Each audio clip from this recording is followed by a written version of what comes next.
গ্রামের বাড়িতে কোনো কিছু একা খাওয়া যায় না। এই যে আমার লাউ গাছে বেশ কয়েকবার লাউ ধরেছে, তবে সবাইকে নিয়ে খেয়েছি, তবে এই একটা লাউ অনেক বড় হয়েছে।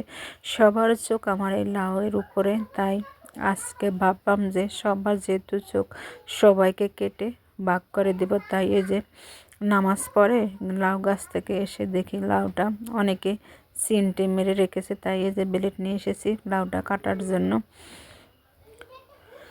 কি আর করব, যেহেতু সবারই আবদার, লাউটা সবাই বলে কাটো নাকা কাটো নাকা, তার জন্য আজকে কেটে সবাইকে ভাগ করে দিলাম।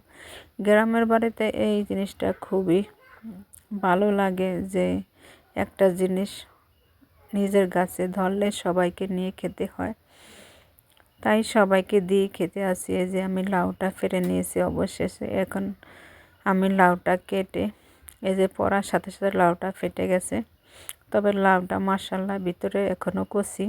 আমি মনে হয়েছে যে লাউটা পেকে গেছে না। এই যে এখন পিস পিস করে আমি সবার ঘরে এক পিস করে দিব, আর এই যে বড়টা আমাদের ঘরের জন্য রেখে দিব, সবাইকে দেব। আরেকবারও দিয়েছি। আর এই যে সবাই ভালো থাকবেন।